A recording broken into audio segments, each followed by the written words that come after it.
And welcome to Community Corner. My name is Mike Ridgway, and we are here today with Brendan McKay of McKay Mortgage, a 15-year veteran and a great advocate in the mortgage industry. So really excited to have Brendan here today. Brendan, really looking forward to having you today. Share with our audience a little bit about you and your company. Sure. So my name is Brendan McKay. I'm the broker owner of McKay Mortgage Company. We are celebrating our 6th anniversary, the most recent April. So we're a mortgage brokerage. A lot of traditional mortgage lenders, banks out there. So we're kind of the small business leg of the mortgage industry. I own it with my mom, Tina McKay. We have 2 full-time employees that handle the operations side of thing, and then a loan officer down in Florida that has a loan every once in a while, and off we go. So that's our operation. That's a good spot to be. It's very good, man. It's looking better and better, every year for me in the wintertime. So I think it would be helpful for our audience to understand some of the differences between a mortgage broker and a mortgage lender, and Sure. how a mortgage broker can benefit the consumer. Yeah, absolutely. So a topic I have some bit of bias on, but so instead of working in a captive environment where I have one lender that I work with, it might have multiple investors, but one lender and that framework. We can work with any of the, I think the last time I checked, there's about 75 lenders on the wholesale market that we have the ability to work with. Now, we don't work with all 75. Any given year it might be 12 or 15 with, a heavy dose going to 6 or 7 of them to kind of maintain control. But the benefit to the consumer is we can, the easy way to put it is we can kind of do the shopping for them. So any different scenario or borrower that I'm talking about, whoever has the sharpest pricing that day among the list of lenders that can competently, close the loan in a smooth fashion on time and all that stuff, that's who's going to get the business that day. And just similar from my perspective, it just allows me to be sharp. I'm always going to have the sharpest pricing out there on the market. I control my own margins. And then as long as I know what I'm doing and I'm able to run a tight ship, especially operationally, we're going to come out ahead. We do lose some support that you might have working at a larger lender from a marketing and operations standpoint and stuff like that. But if you're in a position to really fill in those gaps, you can come out pretty far ahead if you're able to do that kind of stuff more efficiently than you might at a larger institution.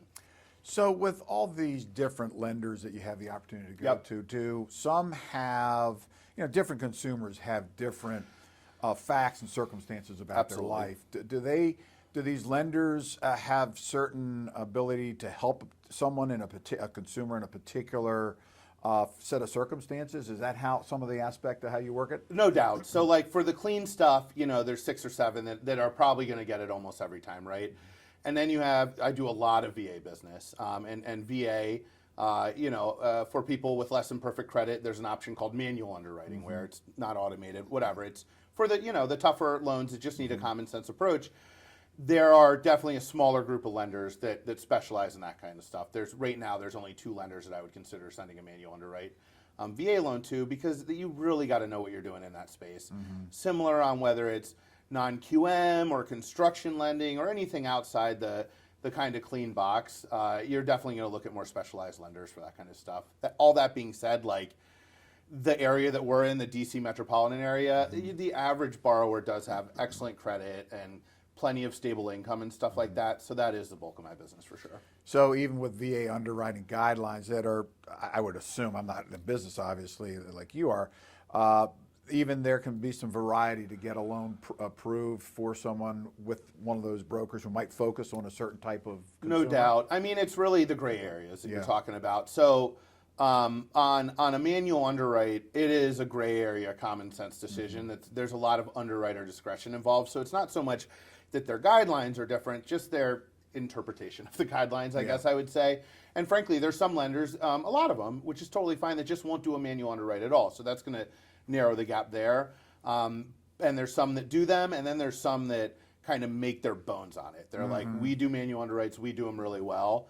And those are who I'm going to be looking at for that kind of business.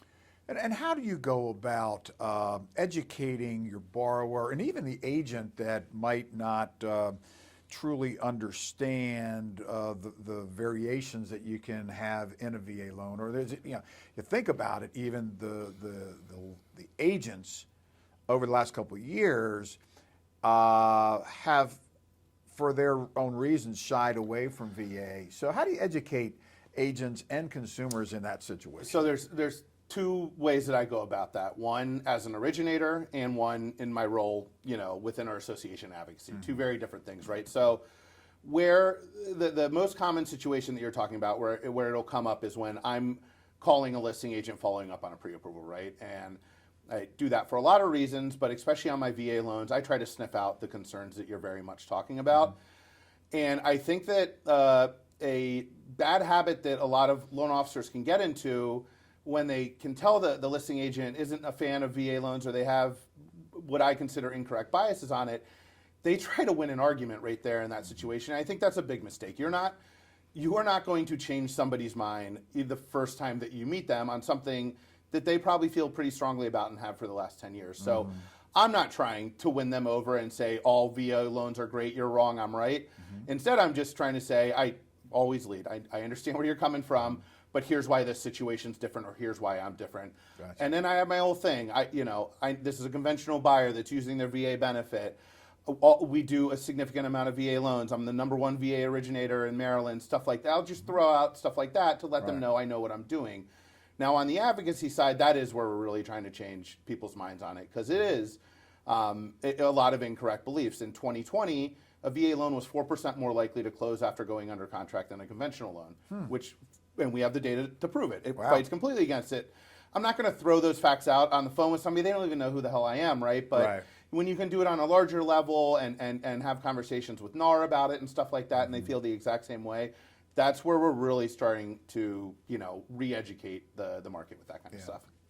The other piece of this, and I've noticed in the contracts now, it used to be that on the VA, when a VA loan was involved, the seller had to do a couple of things in the contract under VA guidelines. Yep. Now the at least in GCAR, the association, the Greater Capital Association of Realtors, has really worked, their Contracts and Clauses Committee has really worked to modify the contract that creates the same flexibilities in the VA scenario that are in the conventional, that the parties can decide, and if the VA borrower wants to take that on, they can. How does that affect the underwriting scenario? It really doesn't. And coinciding with those contractual changes, the VA has also pulled back on a lot of those guidelines, where the seller has to pay for this, the seller has to pay for that.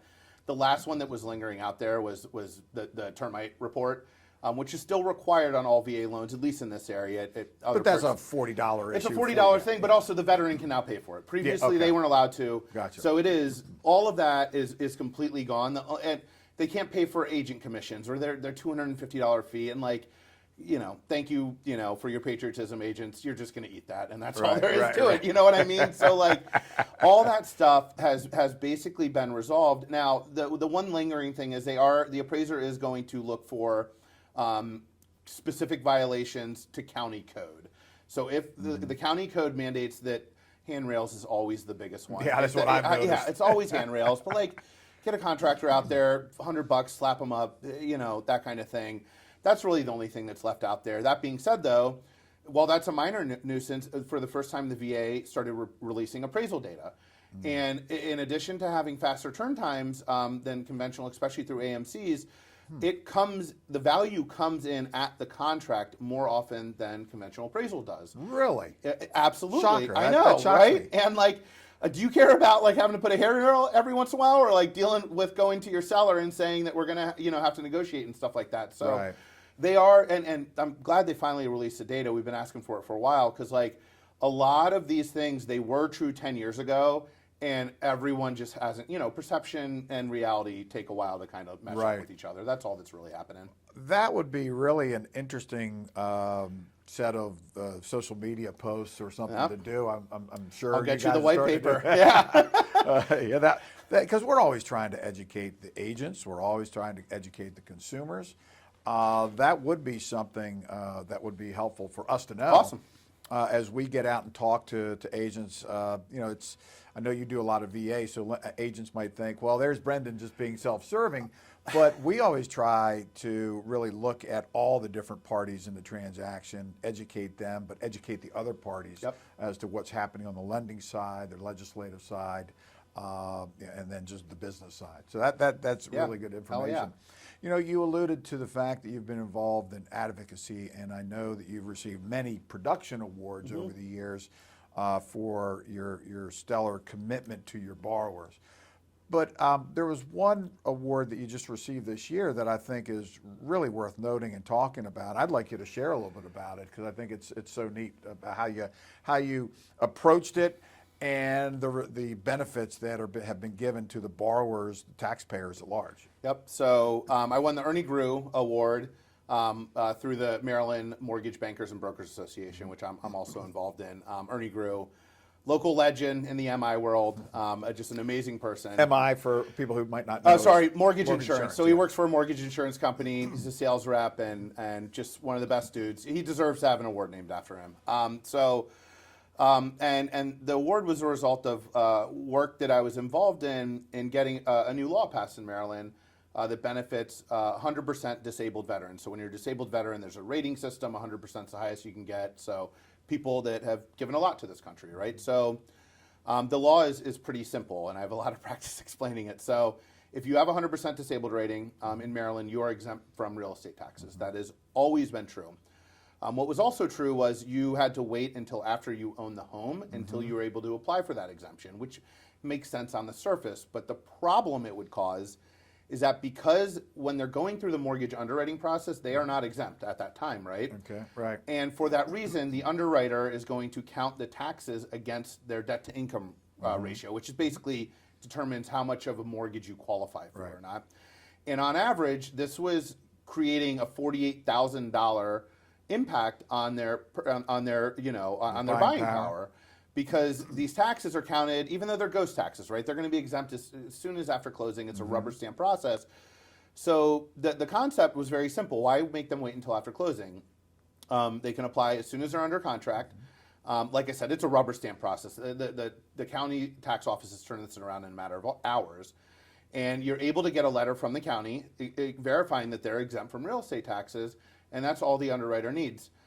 Maryland not only increases their buying power by $48,000 on average, it varies depending on interest rates, but also you don't have to collect thousands of dollars in tax escrows at closing, which is, a lot of it adds up. It's a big deal, and a lot of these veterans, especially 100% disabled, they might not be able to work, and they're putting 0% down. A couple $1,000s when they're moving at a very illiquid time, it's a really, really big deal. So through the MMBBA Legislative Committee, we were able to get the bill introduced and push, and it was a home run. It had 17 bipartisan co-sponsors, unanimous in the House of Delegates as well as the Senate, and flew through. And from first conversation at a happy hour, it was signed law less than a year later. And one of the happiest moments of my career is standing behind Governor Hogan as he signed it into law, and got the pen and everything. And it's pretty cool. But you make it sound like the legislative process just went like a snap. I've been involved in the remote. I've been involved in helping support and pass the remote online notarization law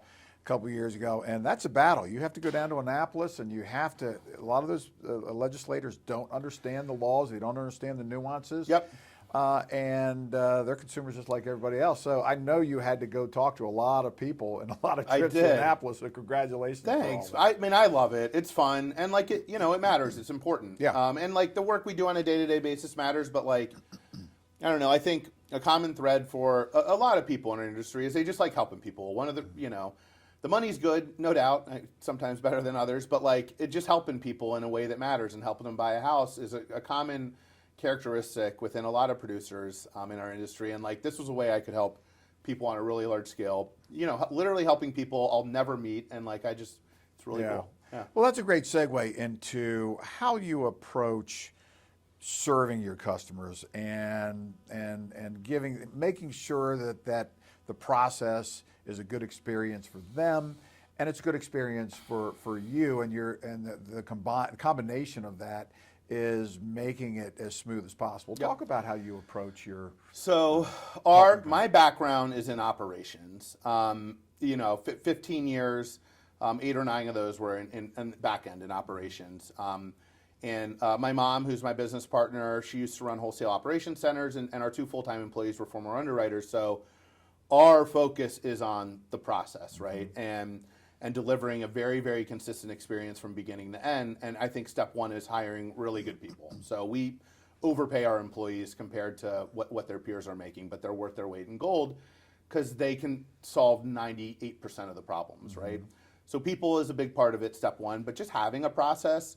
I'm always, I don't want to say I'm surprised, but very few people, all of us, originators, we know what we're doing, and we do the same thing. We have the same conversations over and over to one degree or another, and we do feel like we're experts in this, but nobody has their process written down. They're literally winging it every single time. Yeah. So it was the very beginning of the pandemic when I realized that I was going to be drinking out of a water hose, and I needed to figure out how to close as much of this business as humanly possible. And the first thing we did, I literally took a day off, which was painful. Well, not a day off, but stopped originating. The world stopped for a while. Stopped. We didn't know what we were doing for a couple of months. And I just wrote our process down from beginning to end, and I encourage any originators listening to do it because you will identify inefficiencies in your process. Sit and do it yourself, and then sit down with your operations team and go through it together, and you'll see that you're doing double work, or things that you think are happening aren't, or vice versa, and this and that. And we now have a living document.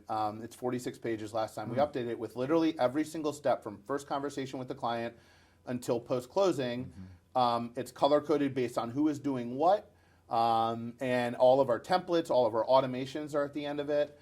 And it's just, it's our baseline. It is our foundation for how we do business. And I think it's just so important to write it down.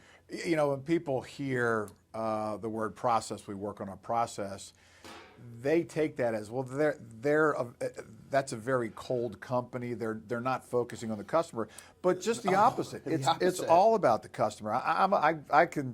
You say you grew up in operations. I just call myself a process geek, right? I admit that. And our industry, like yours, is very much process oriented. And we focus on those same things, the littlest processes from beginning to end.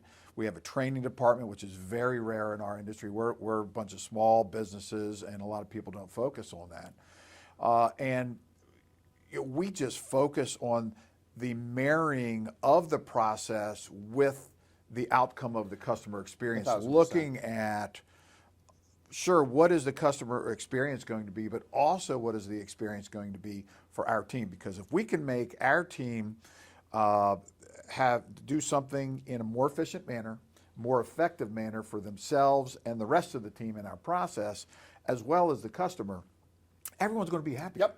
And I don't think enough people in our industry really focused on that. I think it shows. It absolutely shows. It's our competitive advantage, frankly, that we deliver a consistent experience every single time. And you're right, it sounds cold when I say it that way, but if you read the first 5 or 6 pages of our process flow, it's all focused on client communication. Like, the words you use matter and the way that you explain things matter.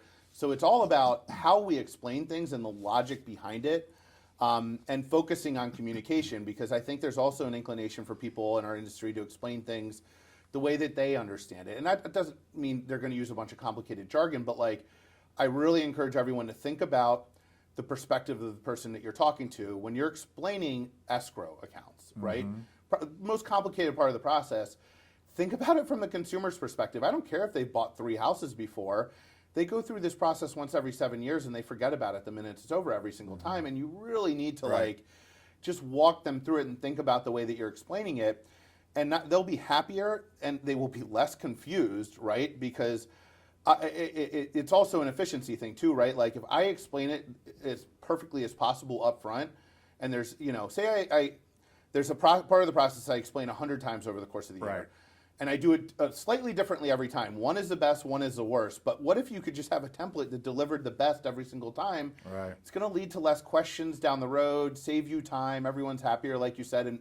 And if all you're thinking about is your bottom line, more referrals. I am not one of these people that doesn't believe the rate doesn't matter. Everything matters. But it doesn't matter how good your terms are. if they're confused at the closing table because you didn't explain things properly, you're never seeing a referral from that client, and that's it. So. Right. Well, it goes back to we got talking in the preparation for this. No one goes to school to become a mortgage loan officer or a title agent. Everyone just sort of falls. Our into it. parents did it, and we still fell into it. So That's exactly right. Well, I sort of got drafted because my dad there you decided go. You still when didn't I was choose. 14 that would be really good for me to go search titles There in you the go. courthouse, and that's how I get. But I loved it. Yeah. I mean, I loved it. It's because when you work on a process, you talked about, hey, it's for the benefit of trying to answer a question. Before it So gets asked, yep. that just comes back from we look at ourselves, we can say we're process or operational, but what we are is problem solvers, Yep. right? 100%. When we can solve people's problems, agents' problems, and try and get a deal done, and we can solve people's problems of not understanding or misunderstanding, then they do get the best. Or best solve the experience. problem before it even becomes one. That's the Yeah, best. If yeah, you can just absolutely. like get so far ahead of it and either see it coming or instruct them in a way so that they don't make a mistake, so that they don't take the $10,000 in cash underneath their bed and deposit into their bank account. Right. Right? Like that is the highest level of problem solving you can get to. I'm glad you mentioned that. It reminds me of a story when I was at the table years ago and I didn't know this because I'm not in your world, but a homeowner, they're getting ready to go to closing. They went out and got a Home Depot card and charged up a bunch of stuff on it. Yep. Makes sense, right? Hey, I'm getting ready to buy my house. I'm moving in. I want to start Yeah, working of on course. these projects. Well, they ran up. I forget what the amount of bill was, but they redid their approvals or something right before closing. The lender did, and they got denied Yep. because they had all that. Their So debt to income it's ratio. that proactive communication that helps people solve a problem before it develops. So Yep. good for you because, again, we deal with so many different lenders and agents over the course of time that not everyone is that proactive. Yep. No, 100%. And that's a good example. Like we set up an automatic drip that everyone that's pre-approved but hasn't gone under contract yet, one of the emails they're going to get is, hey, just a credit scoring tip. Pay your credit card balances down at the end of the month, not the beginning of the month like you usually do, because that's when they sweep and you'll see your score go up by 10 or 20 points. Might not matter, but might. Just little things like that. It all adds up. It all adds up. Yeah. It might save them $10 a month in mortgage insurance or whatever. They appreciate that kind of stuff. That's great. Yeah. That's great. You've been such a workhorse. Going back to your advocacy, you've been such a workhorse in the mortgage industry. How did you make the decision to do that? Because it does take some time, and it certainly takes some time at the level you're doing. Exactly. How do you create that balance between your business community, and then your work-life balance as well? It all bleeds together to a certain extent, but I think a lot of what we're talking about in operations and having a buttoned-up process, it honestly helps a lot. So I'm very calendar-driven. Once everything started pouring on like that, almost every conversation that I have is scheduled. So I keep it very tight from that perspective. But I don't know, man. You just the first time I testified in Annapolis, I caught the bug. I loved it, and that's a very common story with people. And I just loved it, and I wanted to keep doing it. And it's like anything else, you're just going to figure out a way to make it work. And if it means that you have to get more organized and more regimented with everything, then so be it. But while it bleeds together, I do keep it balanced. The majority of days, I am shutting it off at 5 o'clock, and that is family time from 5 to 7, 5 to bedtime. It's family time, and if I have to go back and work a little more after that, so be it. But you make it work, man. Yeah, good for you. What are do you have any next aspects of advocacy that you're focusing on right now? Sure. So, I also serve in the role as president of advocacy at the Association of Independent Mortgage Experts, which is AIM, which is the National Association. Got your cup right here. You got right? it right there. For mortgage brokers, right? So there's the MBA for mortgage bankers, and AIM is for brokers. We are at large just trying to get brokers a presence in Washington, D.C., both in Capitol Hill and with the regulators, which has really only been a 2-year effort. We've had a lot of success and made a lot of traction. We still have a ways to go. So that is always the overlapping cause with the advocacy efforts that we do. More specific, there's a trigger lead bill that we're pushing very hard on. Trigger leads are any time that an originator pulls somebody's credit for their mortgage application, they are going to get absolutely flooded with phone calls, emails, texts. You're talking about hundreds within a few days, and oftentimes goes on for weeks of solicitors. The credit bureaus are selling the consumer's information to whoever is willing to pay for it. They know that this person is probably getting a mortgage, and they get very deceptive phone calls. It's a practice that everyone in our industry has hated for years, and this is the first Congress where it seems like something actually might get done. There are two bills actually, which is almost a problem trying to address it. The one that we are supporting is 4198, HR 4198. If you Google AIM 4198, you can find call to actions. MBA also has them. Highly suggest you take 15 seconds to go through it and email your congressional representatives on this issue, because it is not only a massive breach of basic expectations of data privacy, it's also a nuisance. It's becoming a problem within the industry. And 4198 allows mortgage servicers, anyone with a pre-existing relationship, to leverage trigger leads. So it has an exception for it. Very important carve out, keeps the value of mortgages and asset higher. I won't go too far down the weeds, but that is why, and you can go online and read more literature on it. That's why we're supporting that bill instead of the other one. Okay. But I don't know. Congress can figure out how to get functional again. Maybe we can get it done this year. But they got a lot to do before they can start looking at bills again. I know. Oh, geez. So that's like probably our number one legislative issue right now. Okay, great. Well, good luck with that. Thank you. And I'll go back and do that, and I'll Hell yeah, support man. it. I'll Hell support yeah. it. Yeah, we should get it out to the other trades like the Association of Realtors and the various land title Yep, associations. absolutely. Anything we can do to support each other is really important. I appreciate, and that's also when I said we're in DC, trying to get brokers a voice within Capitol Hill is also regulators, but also other associations. We worked really hard to develop relationships with MBA and NAR as well. That stuff matters. Like, even though we're obviously advocating for slightly different, members, 90% of the time we are going to be exactly on the same page with this stuff. And even the times we're not, it's just like one cares more than the other type of stuff. So we are usually going in the same direction. It's just about communicating and talking like anything else. That's great. Good for you all. We've known each other for over 20 years. I've known you since you were in high school. Wrote my letter of recommendation to get into high school. Thank you. But as we were preparing for this, and I have a little questionnaire, there was something I never knew about you. And I'm an old guy, so I don't know if I'll explain it, introduce it correctly, but talk a little bit about, you were a professional gamer? Is that the best way to explain it? Yeah, or semi-pro, I guess. Yeah. I played in a couple professional tournaments, so... What is that program? I've never heard of it because I'm an old guy. But share a little bit about what it is and how it all works. And Sure. It's fascinating. So I like playing games. That's, I'm into local sports and playing games are my hobbies. And Magic the Gathering is a massively popular game that you're not alone. You either have heard of it and you play it and you love it, or you've never heard it before. It's the best game in the world, in my opinion. And the easiest way to describe it to people who are not familiar with it, it's a cross between chess, poker, and Dungeons and Dragons. Okay. Basically, it has a fantasy element to it, but it's a fantastic game. And I got into it when I was about 12 years old. And you find a store, and go there on Fridays and play with people. And it was a very competitive scene there. So I got into playing competitively pretty quickly. And it's just like anything else. And those are my friends. And actually, our operations manager I know through that, Matt Lindy, is a 1998 U.S. national champion. Wow. And we played pretty seriously. Now, my friends were much better than I was. I played on 3 pro tours, which is like similar to golf. They have 4 majors a year. Okay. Magic has 4 pro tours a year. Okay.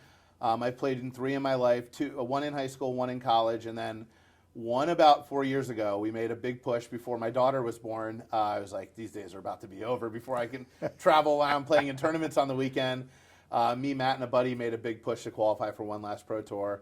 And we did, and it was we started out 4-0, and we're on the live stream, and we were playing against the best team in the world, and we whooped their asses. Wow, that's in front of exciting. 30,000 people, and I've got Wow. that YouTube video saved that I'll, So have the forever. 30,000 people We're watching it live. Oh, we're watching it live. Yep, wow. on the internet. That's pretty cool. Yeah, super cool. We traveled out to Minneapolis for it, and I'll have that video forever. The tournament did not go very well after that, but it was a good peak. But and it's just cool. I'll always play it. I hope that my son and my daughter end up playing it, and I'll play it the rest of my life. And if they get into it, it means I can get back into it fully and start going to tournaments. If they don't, that's okay. But Yeah, it's a fantastic game. Well, that's great. That'd be a great common bond to have something Hell with your yeah, kids if man. they get involved in Absolutely. it. That's super. Well, Brendan, thank you so much for joining us Yeah. today. It's been a pleasure to sit down with you and really understand all of the things that you're doing to benefit not only your customers, but all the consumers, all the borrowers out there, and making it easy for people to buy homes, especially the veterans. Yep. Great for you to take on that role and help those that have helped our country. Yeah, man. So Thanks thank for you very having me much. on. Absolutely, Appreciate it. Mike. Thank All right, you. thank you.